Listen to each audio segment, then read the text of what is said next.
with this particular topic right here, man, listen, I found it to be very interesting how this all played out. I don't know if you guys are familiar with the Daily Wire.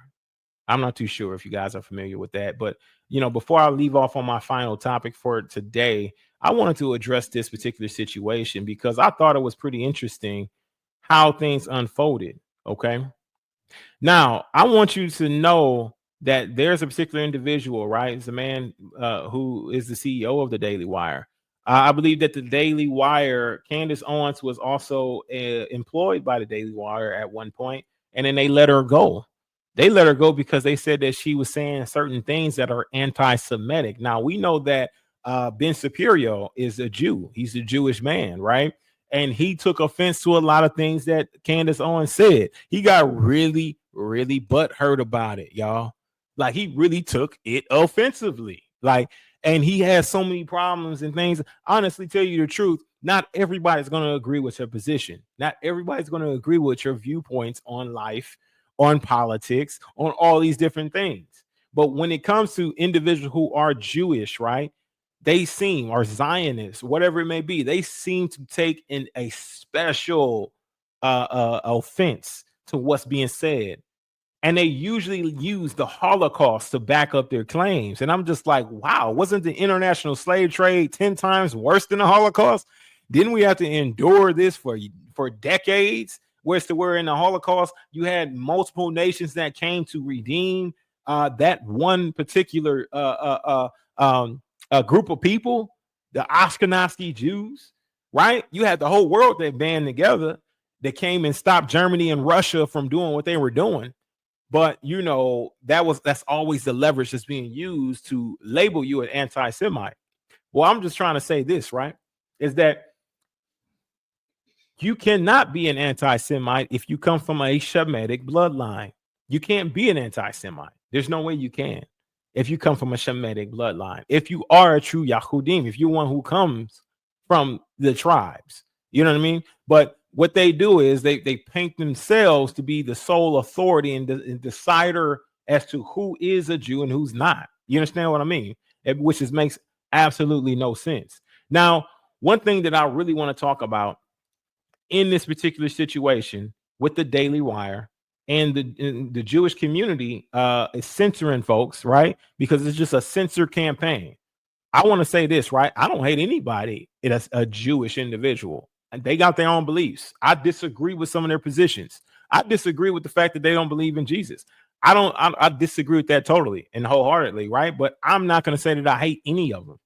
I believe that the Jewish community, right? The Zionists are the problem. You understand? The people who are in leadership are the problem. Just like here in the U.S., the people who are in leadership are the problem. So let's keep it a buck. I'm going to always go to the head, the people who are in charge, the leadership. I'm going to first analyze, are they leading properly? Are they leading well? Where are they leading their people to? And the people may not have a choice in the matter. Like, nobody in this country has had a choice for the U.S. to go across seas, to go into Iraq, to go into Afghanistan and do what they've done to those countries, to bully them around, to fund the war machine, to steal their resources. Nobody has ever condoned it or asked for them to do so. Honestly, they've created a situation, right, that gave a response to that. They created a certain situation which a lot of people have now exposed, that some of these situations are done in-house so they can be able to get the American people to rally behind the position of them going to steal resources. You understand what I'm saying? And a lot of the 9/11 attack, right? A lot of individuals who are behind the scenes in that have come forward and said, like, look, there was an inside job. This was something that was already pre-planned. And when it came to identifying the ones who were the attackers on the plane, how do you find their passports? How do you find all this information on them perfectly preserved if they're on a fiery plane that was ran into a building that went up in flames? How do you find this thing perfectly preserved and intact to where you can identify the individuals who committed the atrocity? How? A lot of things that were open-ended questions, like, how do we come up with these things? How does it look like an open demolition, right? So I'm saying all of this because I don't agree with the leadership in Israel. I don't agree with the way that they're leading their people. I believe that a lot of people in Israel understand that there's certain things that are out of their control that they cannot control, that they have no control over. The way that we view them in Israel is totally out of their control because it's our mainstream media and our movies and whatever else that shows us an image of a particular country. So I'm going to always refer to the leadership. The leadership of Israel totally disagree with their position on things. So we're going to go ahead and we're going to listen in as to what the situation is. Working hard, but some from Candace herself, but with the Daily Wire, I believe that they're in their own mode of self-destruction. You understand what I'm saying? The Daily Wire, okay, and I'm gonna show you guys. This is a network, okay, that just in case you guys are like wondering, like, what the hell is the Daily Wire? shout out, Rebel Almighty. I appreciate your support. Thank you so much. Thank you so much for the support and the continue support.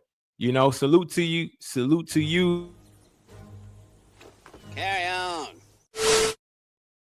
And carrying on. Bless you. Bless you. Thank you so much. Thank you so much for that.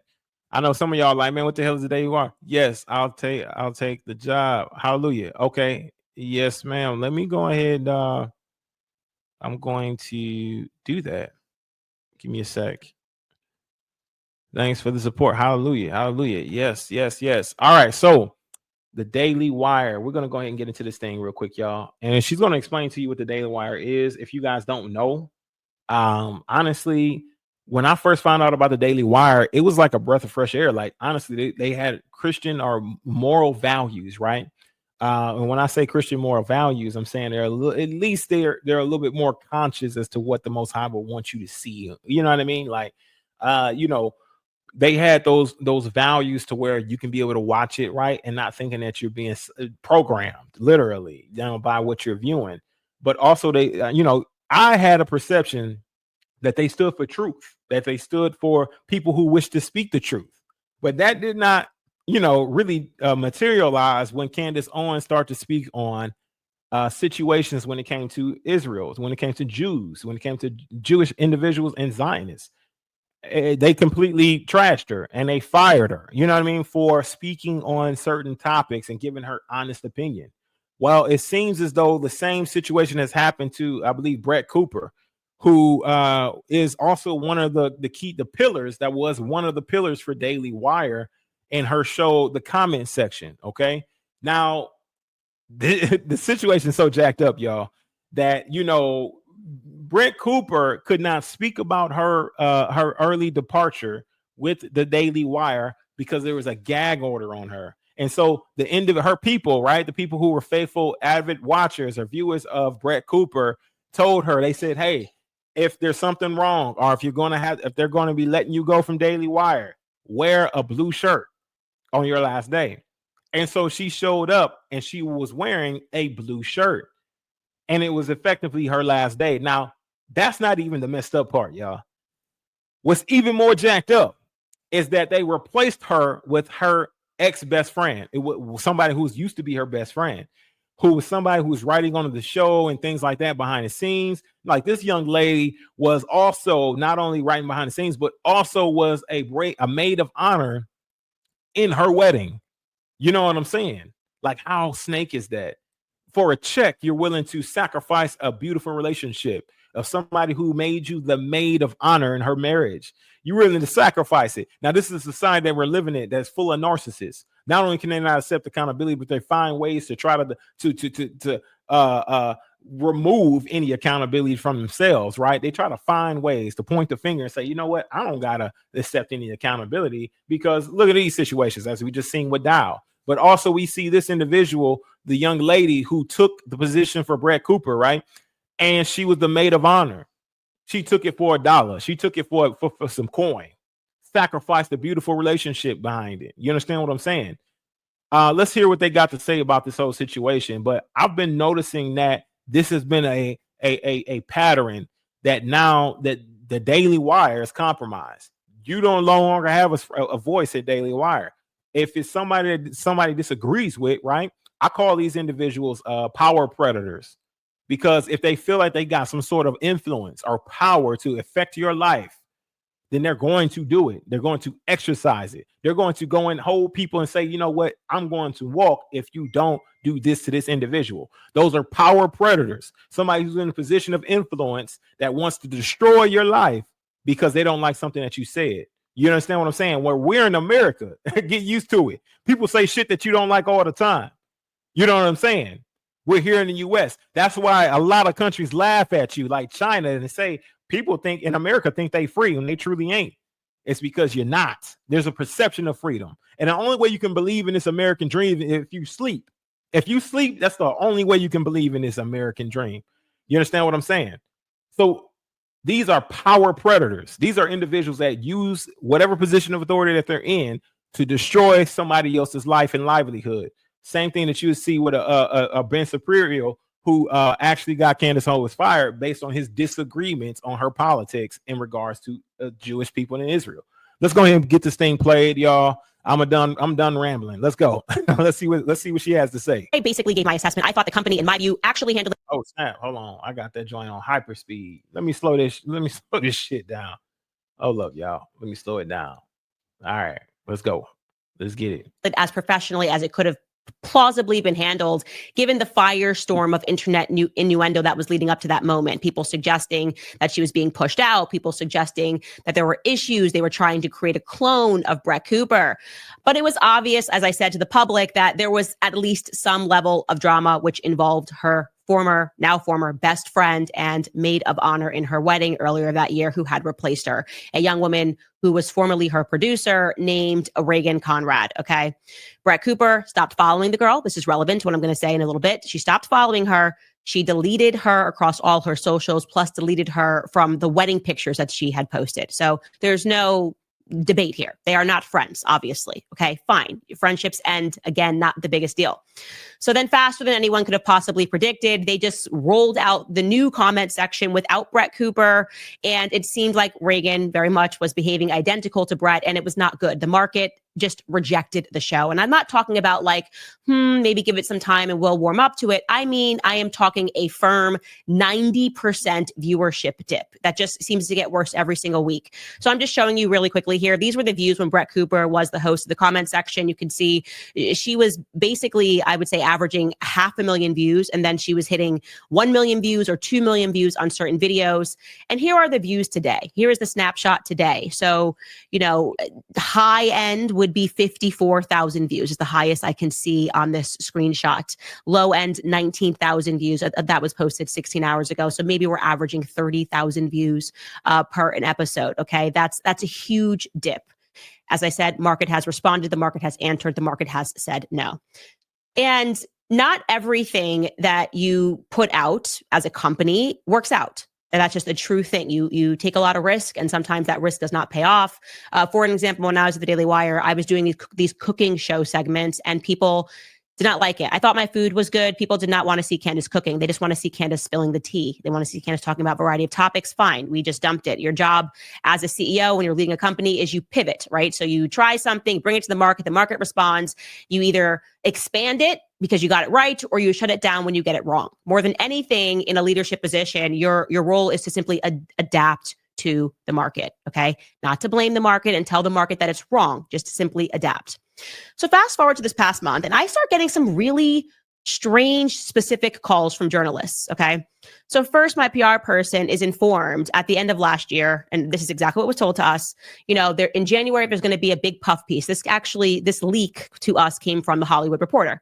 It was a reporter at The Hollywood Reporter who was speaking about another reporter who was being put on what he described as a puff piece on Ben Shapiro. Why are we getting this phone call? Because Candace, you're going to be included in it. Why am I being included in this? Doesn't make any sense. Whatever. We get a weird phone call asking me questions about Brett Cooper. And I'm just like, I literally want nothing to do with this. Okay. So on January 13th, they ran this article, Hollywood Reporter, how Ben Shapiro conquered the MAGAverse. Okay. All right, Seth Abramovich. Okay. Why is Amazon paying me $63,000 a month? Well, I didn't make this kind of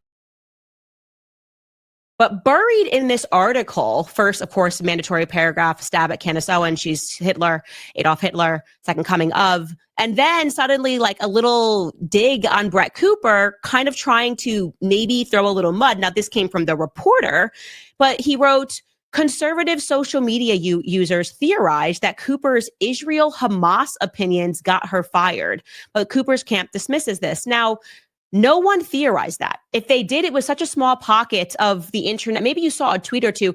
Nobody in that entire explosion of Brett Cooper leaving the Daily Wire was speaking about Israel and Hamas. Like that's like was not the theme on the internet. So I found that to be extraordinarily strange that I was then being asked about that, about her Groyper tweet, a Groyper's tweeting about her. I'm like, what do we even, she's a 23-year-old girl. She's got nothing to do with this. And why are you trying to combine us in this piece? It was weird. Okay, whatever, let it go. I gave one comment, like I basically don't know what you're talking about. 4 days later, I get contacted again. 4 days later, I'm contacted by The Spectator. Similar angle, trying to push this idea that Brett Cooper might be anti-Semitic like Candace. Now, it's a Spectator, so we know whoever's leaking this to the Spectator's gossip column is obviously a boomer, okay? Like, she is Gen Z, TikToker, famous, okay? Like, this is not making it in the circles. This is like old school PR. Let's contact my contact at The Spectator and get them to run this. Now, she said old school PR, contact the contact. Listen, Brett Cooper left the Daily Wire, okay? And I kind of follow Brett Cooper's work. She does a great job. Like, let me say that now. But my thing is this, right? She, when she left, she started her own channel, which amassed a massive following of over 500,000 people within a few weeks. You understand what I'm saying? This is huge because now her voting with her feet to leave the Daily Wire, who once was somebody who was definitely an advocate of free speech. Now, if you take a position that's against Zionists, then you're automatically going to get shunned or fired or let go from a position with the Daily Wire. That's completely contradictory to what they stood for. But now that she's amassed this following in weeks, right? The public has responded, in which I won't follow her. My thing is that or I wouldn't subscribe to her new channel. But my thing is that I believe this is what my viewpoints is that they went out on a smear campaign against this young lady, Brett Cooper, for the simple fact that the public is going to speak. The public is going to show you why they disagreed with you removing Brett Cooper from the position that she was in based on her belief system, if that's the reason why you did it, and then replacing her with one of her best friends that was a maid of honor in her wedding. You understand what I'm saying? That is a low down, dirty, feisty move that only real narcissists can be able to be at play here. You understand? This is demonic shit. That's demonic behavior. You severed a relationship between two people just because you wanted to offer this young lady a job who was not even really qualified. I mean, Reagan, let me be honest. She had to take acting classes in order to be fit for this position and role. She's not a natural on camera. She's not a natural on camera to where she can be able to engage with her audience and also have a genuine persona online. It just is what it is. But Brett Cooper presented herself to be genuine, and also she was a natural. So my thing is that you replaced her with somebody who was less qualified and also who was one of her best friends. And I'm sure that they knew it. It was fully well known that this young lady was the maid of honor in Brett Cooper's wedding. So I believe this is a smear campaign. Let's continue. About Brett Cooper.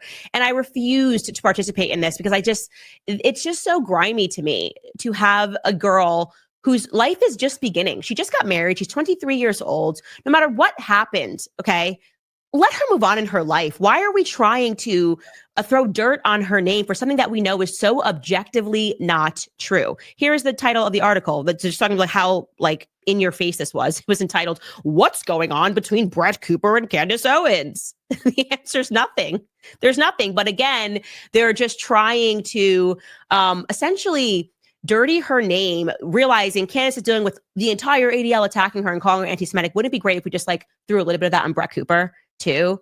So before she even starts her show.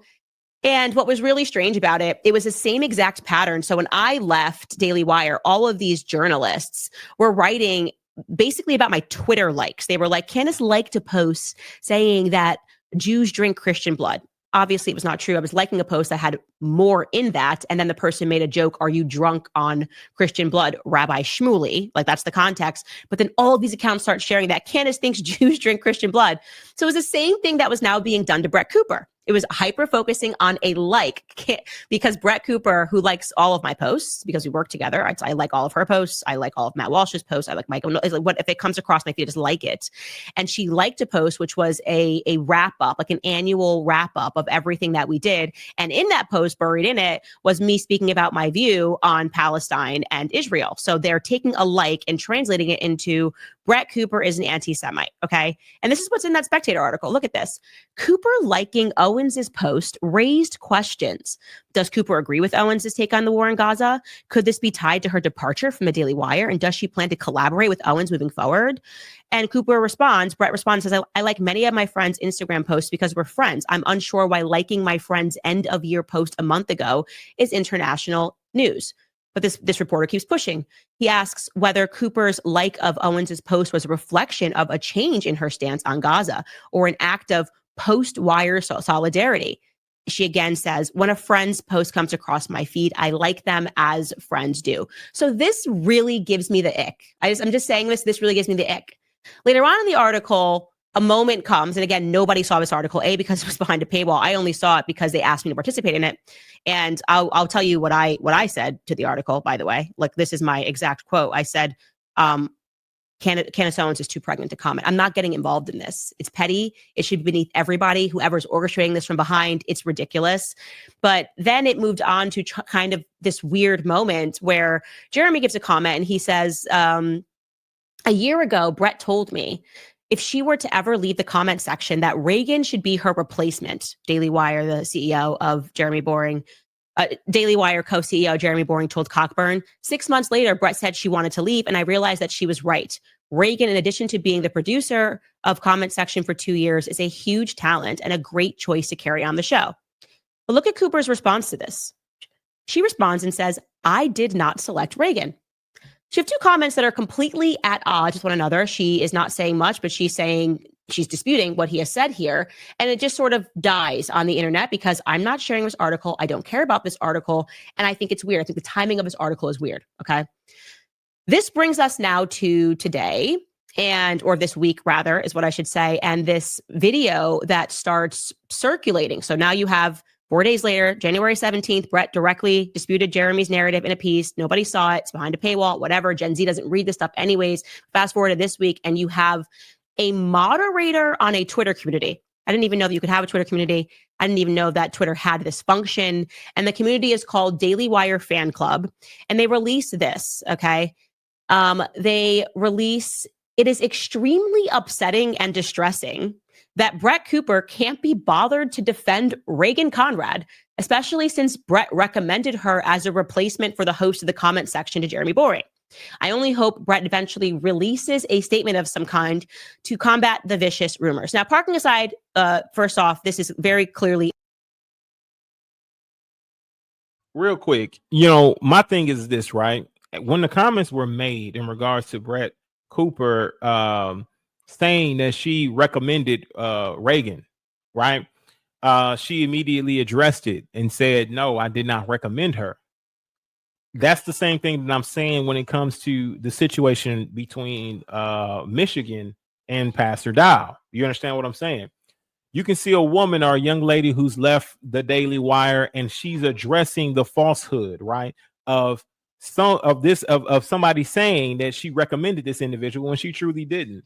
Now, when you are telling other individuals that this is what the truth is, but then you got that person saying, hey, that all was a lie, then it's important and imperative for you to fix that, right? By addressing it. Hit up who you need to hit up to be able to clarify the situation, so you be sure that you're not making them a liar or making them out to be a liar, right? Don't play both sides of the fence, right? And then try to make it seem like that everything is all good, but it's not. Don't try to play both, you know what I mean? Serving two masters on a certain sense as to where you're trying to appease both parties by saying, yeah, we left, and then telling Dow, well, no, we just been here trying to talk to you. Don't do that, but make it very clear as to what it is. You understand what I'm saying? So that's definitely my plight. Now I hope that somebody addresses the Michigan situation with Dow and come out and actually say what the truth truly is, hitting up the right channels and talking about the situation, right? That way we can clarify what's going on here. You understand what I'm saying? Who's got the false information, who don't? You can see that Brett Cooper did just that. That's the honorable thing to do. It's clear up a misconception. Let's continue. An account that's pretending to be a man. No man starts a tweet with, it's extremely upsetting. You're talking about a 23-year-old girl, okay? If you are the grown adult man that is pictured in that photo, you need to get a life. Extremely upsetting. Oh my gosh. And now I see there's a new narrative that is being launched, which is Brett Cooper is a bad friend. And I'm going, what's happening here? So I watched this video, and apparently, I'll give you the context here. Jeremy Boring, the CEO, co-CEO of Daily Wire, released a commentary, and I think it is very fair to categorize it as extraordinarily passive-aggressive. Okay, so I'm watching and I'm going, is it just me, or does this just seem off? Like something here is just off. And it turns out the entire internet read it exactly that way, and it's now everywhere, and people are commenting on how off it really is. And so to tee this up, I don't know why he's answering questions. This could be we used to do this thing like sort of you get to ask us questions, but it's usually for the host. I don't know the context of whether this is an all access live, but somebody asked him a question about mean comments and mean feedback that Reagan Conrad was getting on her show. And, you know, the show is not taking off, sort of a thing. So he answers it, and I'm paraphrasing here, by saying, well, actually, he explicitly says Reagan is amazing. And also the comment section was not Brett's. Essentially, we created the show at the Daily Wire. Brett is tremendously talented. He says she's talented. She's great. She made the show her own, but also it was successful because of our marketing department, essentially. Like, it's not just Brett's, it's ours. And by the way, Reagan produced the show and also helped to write it. Okay. So I'm now going to cut to this YouTuber named The Quartering, who goes through what it is exactly that Jeremy says in this video so that you can just assess. Like, I think honestly, The Quartering, every thought that I had in my brain watching it, he kind of just said it. Here you go. Here's the first thing. What Reagan hasn't done is taking acting classes to be more like Brett Cooper. That is just completely absurd. And it's hurt my feelings a little bit that Brett hasn't done more to defend her friend. Whoa. So now, guy worth $100 million with $1 billion company is saying that Brett Cooper hurt his feelings. Come on now, dog. Come on, man. Because she hasn't defended Reagan, who is not Jeremy Boring, is not related to Jeremy Boring, has nothing to do with Jeremy. Why is his feelings hurt? He's like trying to guilt her into making some sort of statement promoting her old show, which she has absolutely no obligation to do. And also, they're not friends. And so the language of making it seem like they are presently friends, and you would therefore be, I know, the whole world knows that they're not friends. So why would you be hurt by someone not promoting a show of their former friend? And also, I'm going to ask the question, can she even speak out about this? Because it certainly doesn't look like it. And, NDAs are industry standard. So that also is another question. Then there kind of gets to this portion where he's speaking about acting classes, and I will just let Quartering take this part away as well. Trying to catch your breath? Because I see you hopping between softwares all day instead of using Connect Team, the all-in-one platform. Reagan's enormously talented. She's been an enormous part of building the comment section for the last 2 years. And I've never sent her. Enormous is an understatement. If y'all don't know much about Brett Cooper, enormous. Listen, she basically built that comment section. That was hers. You know, an acting lesson. She's never asked me to send her to an acting lesson. I've never asked her to do anything to be more like Brett. If anything, we've told her make the show as much your own as you can while maintaining the format. But she is like Brett because they are friends and collaborators, have been collaborators on the show. It's actually ironic because I did send Brett to various kinds of lessons as a shade? Uh-oh. Performer, not acting lessons. Brett's a terrific actress and always, the entire time I've known her, she has been. as will be evident when you see the Pendragon cycle. But I did send her to dancing lessons and singing lessons in preparation for her role as Snow White. I sent her to dialogue coaching sessions to help her with her role in the Pendragon cycle. And that's good. It's the same MO. You understand? You hear what he's saying. It's the same MO for a lot of individuals who are dealing with this sort of narcissistic behavior. You know, my thing is that him being in the position that he's in, he's CEO, right? Worth millions, if not billions of dollars. You know what I mean? And you're speaking on a particular topic that should be not only beneath you, but you should already have a full understanding of. You know that these two ain't friends, but you knew you replaced her with the best friend and they lost their friendship behind it. You understand what I'm saying? So you should be able to identify these problems and address the public accordingly. You understand what I mean? Saying, hey, letting the individuals know where the fault may lie, right? And then telling people are trying to expose it as to where, well, you know, I've done this for her, I've done that for her. It just makes no difference as to what you're saying. You need to really do something that's going to affect some sort of change or encourage individuals. You know what I'm saying? You really need to be trying to apologize for choosing a best friend and also tell the truth about your selection. Because, you know, obviously Brett Cooper came out and said and clarified the misconception of her choosing the young lady Reagan. But, you know, you ignored that and you just power through and you say whatever you need to say. But also Brett Cooper can't speak on certain things because she's being held by NDA. And so this man's going to play on that NDA knowing like, oh, well, she can't speak on this, so I can spin the narrative how I want. That's why you always got to sign an NDA and thoroughly read it right before signing, or don't sign it at all, or sign it with a UCC 1-308 so you can reserve all your rights in communicating what you need to communicate afterwards, right? That doesn't solidify the contract though. It just gives them what they want, which is a sigture. Let's continue. We're gonna finish this up real quick. It's a lot. I feel like this is kind of a backhanded compliment. He's basically saying like, well, I had to do all this stuff for Brett Cooper, but he's like couching it by it's like a compliment sandwich. He's saying, oh yeah, she's just so great. Well, I did send her to dancing lessons, vocal lessons, dialogue lessons, this lesson, that lesson. So real. But she's fantastic. This is classic passive-aggressive compliment sandwich boss talk.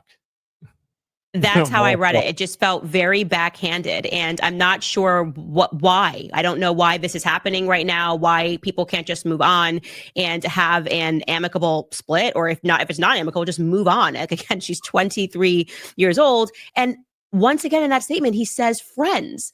You know, they're friends. That's why they act alike. They are not friends. He knows they're not friends. Everyone knows they're not friends. So what is the purpose of answering a question and saying something? Maybe here, let me be charitable. Maybe he truly is the only person in the world who does not know that the two of these girls had a tremendous falling out that the entire internet reported on due to her taking over the show. Like, maybe he's the only. So, yeah, and it was due to her taking over the show. You know what I mean? And this is the reason why they're no longer friends. But also, there's a huge other issue at play here. You know, just continue to follow me, rock with me here through this whole thing. I know a lot of you don't understand who Brett Cooper is, what the Daily Wire is. You understand R. Reagan. You don't even give a shit about this whole situation that had a lot to do with Candace Owens. I get it. Trust me, I know. But this brings full circle what the underlying issue truly is the Zionists and people speaking negatively about Zionist Jews, that when they perceive it to be a problem, that they want to get rid of the voice that's speaking the truth. That's the true problem. This is a cultural battle here. This is a racism truly at play here. You understand what I'm saying? And I'm not saying just against melanated individuals. I'm not saying against black people just only Candace Owens. Brett Cooper is a Caucasian young lady. You know, she's a white woman, and discrimination against her when it comes to Zionist Jewish individuals not agreeing with her position on politics. Once again, if that was truly the reason, if Brett Cooper disagreed with the direction that the Daily Wire was headed in, and she decided to leave, allow her to leave in peace. Don't stir up a bunch of mess because you see that she's going to be successful on her launch of a new channel. You understand what I'm saying? So now you want to create all of this muck and mire. You want to create all of this controversy so you can try to, hinder the success of her launch of her new channel. You understand what I'm saying? But you do it in such a way as to where you try to spin a narrative that she is a anti-Semitic, that she's anti-Jews, that she has viewpoints like the way that you guys attack Candace Owens. You know what I mean? That's the way that you present the information. That's the level of racism that is being presented here, because Zionist Jews are also people who can be very racist. They don't believe that people can be able to receive a salvation. And I will do you something even further. It's something that is extremely alarming within the world, right? Across the globe, when it comes to race, when it comes to being prejudiced in ways and racist in ways as to where there is no reason for us to. We have the same plight. You understand what I'm saying? People who have been colonized will hate a black person just for being black. They don't even really truly know the individual. You understand what I'm saying? They just know, oh, he's black, and they have their own perception as to who he is and what the character is. You got people that are from Africa, right? Dark-skinned individuals, melanated people who will hate their own skin tone. They will bleach their own skin to look lighter, to look more white, because they believe that they'll be more accepted in society. That is a huge problem. Not only is it a risk to their health, but also, are you mentally all there? You can't see the beauty in your own complexion. You can't see the beauty within your own self. These are some of the things that's a systemic issue in our society that has been pushed for decades. You understand what I'm saying? And the true people who truly are serving Yah know that it is always going to be an attack on the true Shemitic bloodline, on individuals who may be darker and complected, right?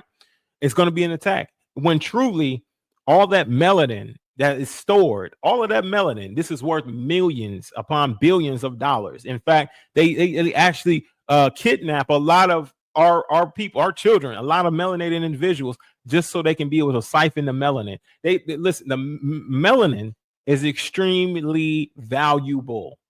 And you got individuals who look at their melanin as something that is an enemy to them. So what would make it more, it'll be easier to influence that person to sell or to give their melanin away or to destroy it, which is ridiculous. It shows you where you're at. You understand what I'm saying? Where we're at in society. I want to share some things in regards to a testimony about that I think is in either, like I pulled that in the comment section, the Daily Wire. All of this leads into a more deeper rooted issue in regards to free speech and racism amongst cultures of people. You understand what I'm saying? And like I said, this thing right here is one of the biggest problems across nations. You understand what I'm saying? Let me go ahead and share this real quick, because this is a very interesting topic right here, man. But all of this is definitely played into a demonic form of narcissism. You know what I mean? You got to know that. Let's go ahead and go into this thing. Now, this is an Asian, right? Asian American begging black people to forgive them, to forgive them. Told Asians and Latinos they have the same, right? They have the same oppressor. We have the same oppressor. Like, why will we have a problem here? You know what I mean? Let's go ahead and hear what they got to say about this. Are very racist, especially traditional Asians, parents, grandparents. They're really racist.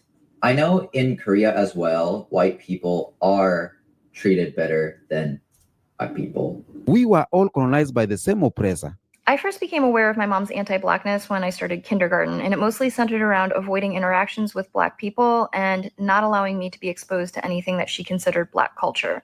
So if we were walking and she saw a Black person, she would pull me closer to her. If we were in the car in a parking lot and saw a Black person in the parking lot, she would make a point to lock the doors, and I wasn't allowed to listen to rap or Michael Jackson or Tina Turner. Our ancestors went through the same problem, through the same treatment, through the same hands of the same colonizer. Day the Latino, African American, Asian, and other communities realize that they share the same oppressor is the day we start winning.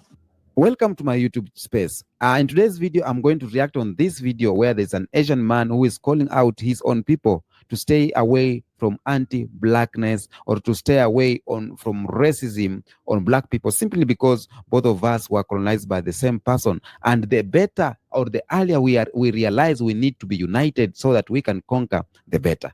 So I want you to watch this video of this man and then we go react. Best 200-word essay in 10 minutes will win $200. I think I'll win. No, I'm gonna win.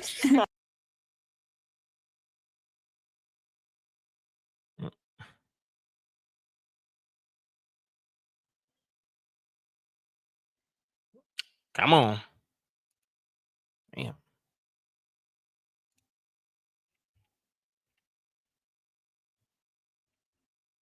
Roll that beautiful bean footage. Say hello to my little friend. Come on. Welcome. Day the Latino, African American, Asian, and other communities realize that they share the same oppressor is the day we start winning. But the problem is our communities are divided. For Asian Americans and for African Americans, we probably have one of the worst relationships between any community. Well, I bet you a lot of Asian Americans too don't, in my experience, don't even realize that if it wasn't for the civil rights movement, there would not be 22 million Asian Americans in this country. Thank you. What I have been trying to teach the Asian community. So if it wasn't for the civil rights movement, then it would not be 22 million Asian Americans here in the US. Like, that is profound. You understand what I'm saying? But you sit and you got to realize, like, yo, like, there's a lot of things that are core African American, if they want to call us, if you want to use that term, African American, right? Who have had to fight and die for what we believed in, who had to do so. And you got individuals like Dial who's speaking from wherever he's speaking from, will never stand up for social injustice, you will never see him, or you have never seen him go out and actually protest against anything. He only cares about building his own wealth and amassing amongst himself, but he's not going to step out here and actually go against the intergovernmental system and try to affect some sort of change. You understand what I'm saying? If you got so many things or issues that are wrong, that you find to be wrong, then you need to step up and actually try to effect change. But my thing is this, right? Is that when he talks about civil rights movement and individuals able to have access to the US based on us fighting that good fight, our ancestors, the people that came before us, fighting that good fight. A lot of them, your grandmother, your great grandmother, were in that same fight. We're in that same walk for injustice, only for that American dream that Martin Luther King preached about to become into a nightmare, to become into a sexy red, to become into a big lotto, or whatever it may be. And then our communities being degraded. You understand what I'm saying? If you were to go back and look 50 years from now, right, 100 years from now, if you were to go back and take a look at the Black Wall Street era, you know what I mean? We were more focused, driven on success. In fact, we were the most successful minority group here in the US at that time before they actually destroyed Tulsa, Oklahoma. They were jealous of the level of success we were having during that time. A lot of the time as well, a lot of us were already here in the US, and we had to actually prove that we were American. We actually were here before the international slave trade begun. We had to prove these things. Did you guys ever consider or ever think about what would have happened if the British lost the Indian War, the British and Indian War, right? The French and Indian War. Sorry. Did you ever think about what would happen? What society would have looked like after that if the British would have lost that war against the French and the Indians? Do you know that the Native Americans during that time were fighting to be able to preserve nature, right?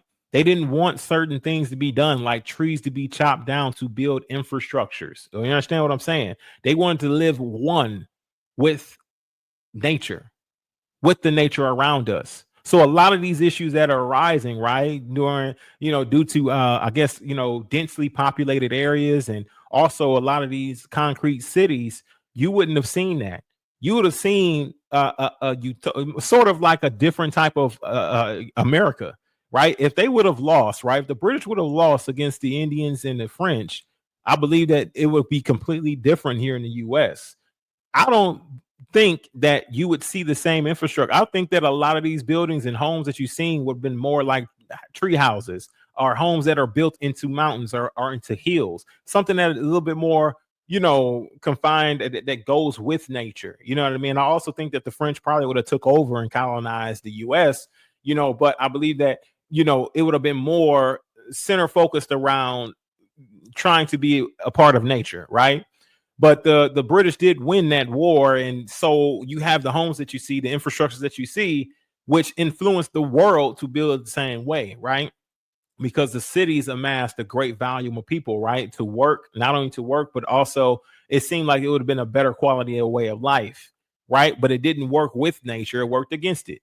My thing is that, you know, when he talks about this particular situation and how people were able to come over finally, based on the civil rights movement, a lot of them wouldn't have in the US if there was not a real movement to establish them to be here as Asians, as people that's coming from a different country. Let's continue with this video, y'all. Let's continue. Community is like friends. Do you understand that your success, your prosperity, your civil rights that you enjoy right now was paid for with Black blood? Yo, what's up, man? I don't know if you guys have seen this video of these two Asian men talking about the divide between the Black community and the Asian community. It's pretty dope, man. These dudes are laying down knowledge. It's dope. I think one of these guys maybe Korean, other guys maybe Filipino. Either way, they're both Asian and they're spitting that real shit.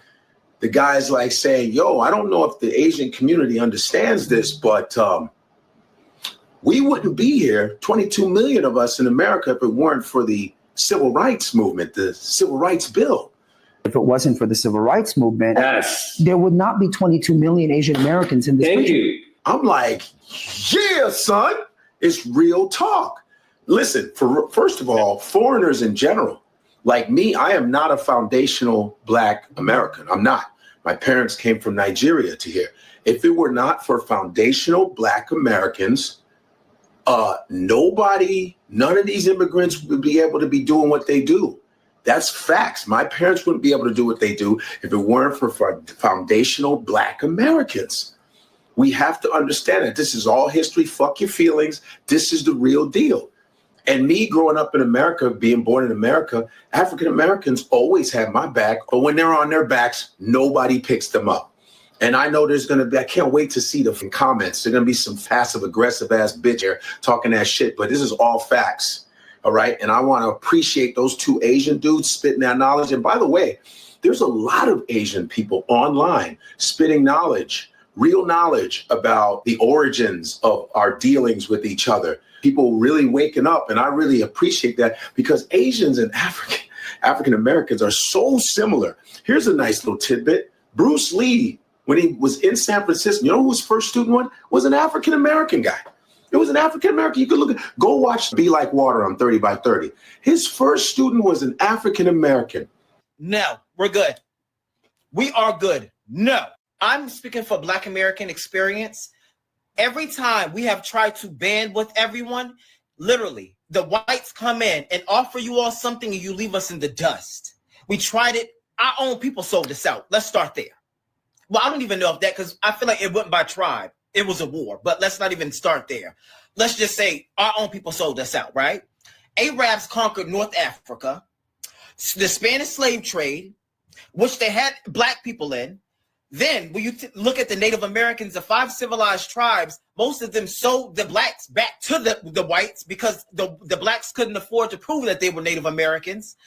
Every time we have tried to band with someone, y'all over. Figure it out yourself. I am not a racist person. I love everybody.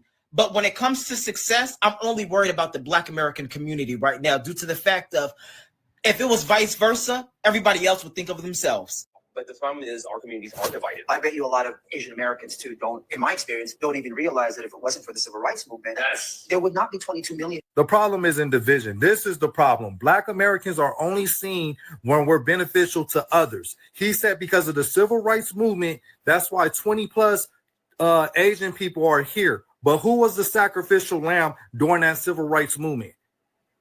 What other minority group was in the trenches with Black Americans while that was happening? Okay. And then on top of that, affirmative action, you know who benefited from that, even though it was meant for Black Americans and other marginalized groups? White women. And you see how they voted this past election. Other than that, if they're not benefiting from Black American people or Black American culture, they look at Black American people as less than. That's why they're always thriving and reaching for white proximity. This also applies to all the Blacks that's not Black American. They think they better than Black Americans, but they're always cosplaying and benefiting from Black American culture. And these people are so disingenuous because they're only talking like this because of Trump, talking about mass deporting Asians, Hispanics, Latinos, non-American citizens. That's the only reason this conversation came up, and that's why this is so disingenuous. It's funny now that they targeted, they want to give Black Americans credit. How come this conversation didn't happen 10 years ago, 11 years ago? The civil rights movement took place 60 years ago, and you now just talking about it? And since we're talking about this oppressor, this colonizer, the man. Yeah, let me say this. At least they're talking about it. You understand what I'm saying? It could never be discussed.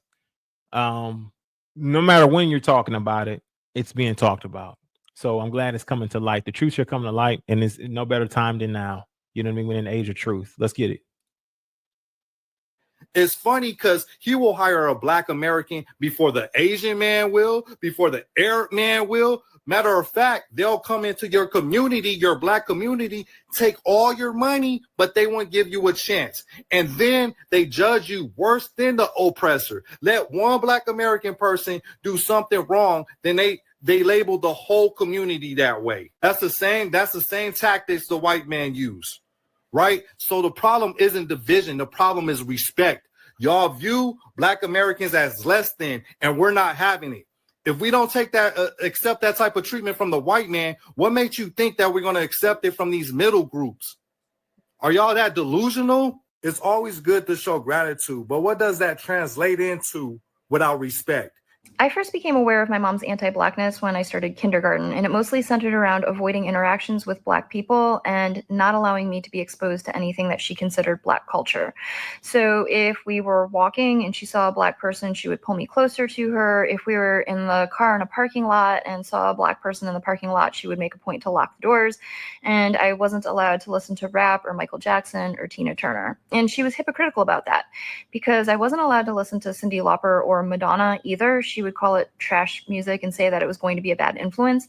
But if it was a white artist, it was not racialized. It was only when it was Black artists that it was racialized.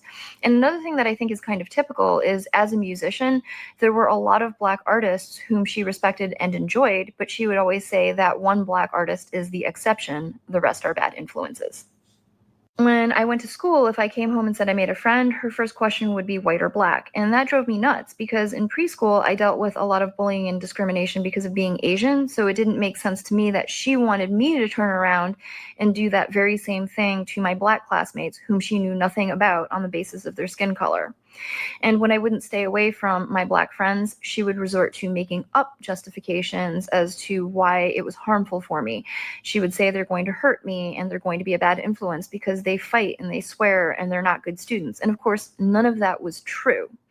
And in my household, it was not physically or emotionally safe to voice your opinions, but about that I would, because it literally angered me.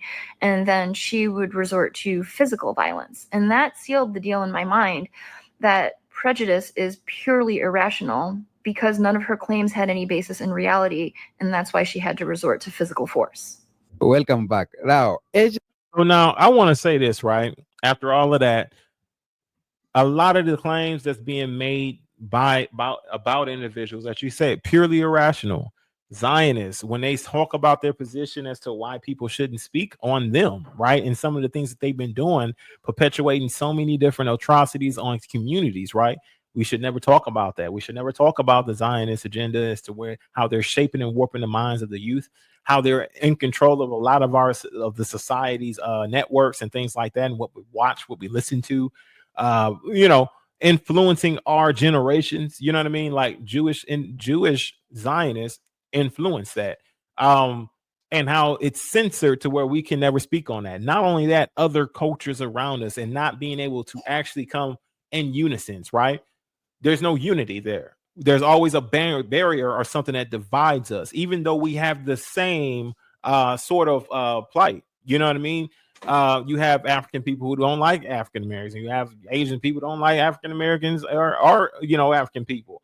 Black people in general, even though that they themselves are the most unique looking people on the planet.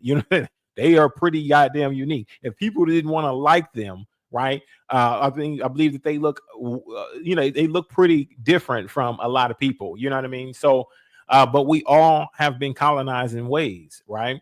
But we all have the same sort of plight, and same thing with Africans and African Americans as to where Africans don't like African Americans. I remember as a child how African booty scratcher was like an insult. You know what I'm saying? Like, even though a lot of the people's ancestors came from Africa, they will still use this as an insult, and not understanding that we all rooted from that motherland, that we all rooted from Africa. I believe it's just systematically done to where now we all have this perception on each other. But the people who really get the shit in the stick is African Americans, or so-called African American people that's still here in the Americas, right?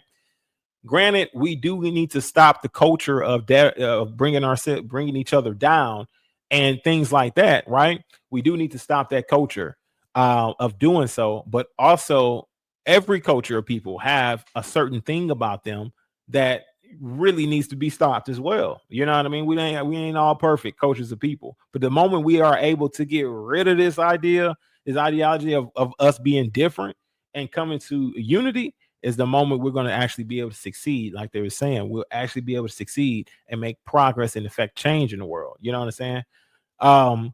So banding together against people who wishes to control you, right? Control your voice, control what you stand for, because they don't care about you just as much as they don't care about a melanated person or a black person.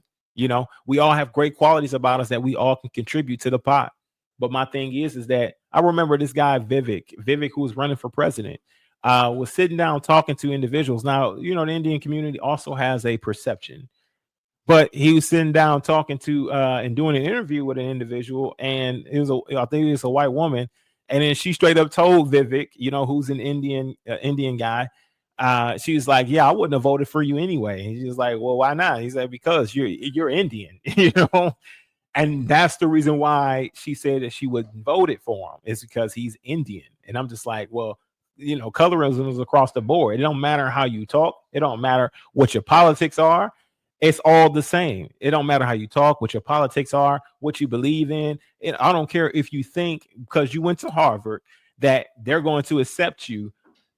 There's no level of acceptance. You need to accept your culture for what it is and move forward with that, and building a stronger culture of people, and people who have the same plight as you, as being sure you pave the way for them as well. You understand what I'm saying? You don't need to be focused on being accepted by other countries or other people or other cultures of people, right? So that's one of the biggest issues. Not only that, when you go to the African culture, a lot of their women will tend to, even though they may be married to an African man, they'll leave this African man for a white man. You know what I'm saying? And then this African man feels as though he can't put up a fight against the situation because, oh, she left for a white man. You know what I'm saying? But that's a growing problem in an African culture over in Africa. Not only that, but bleaching their skin to be lighter. You're killing the melanin within their own flesh to be lighter, right? Lighter complected. They see that as being more beautiful. It's a health issue. It's a health epidemic in that country. It goes on and on and on, when we really just need to accept ourselves for who we truly are and learn to be confident in it. You know what I'm saying? Learn to be more confident in what you're doing. And that just is what it is. The colorism is crazy. The level of mind washing, right? of mind washing it or in mind control that has been done over the years is crazy for people to hate their own skin that they're in. But that's how you're dealing with something more demonic. Now, my thing is this, right? Getting into more of a conversation, and I know we're rolling it out. We're rolling out these topics here today, y'all. We're getting through them, okay? Simple as that. Let me see. I'm going to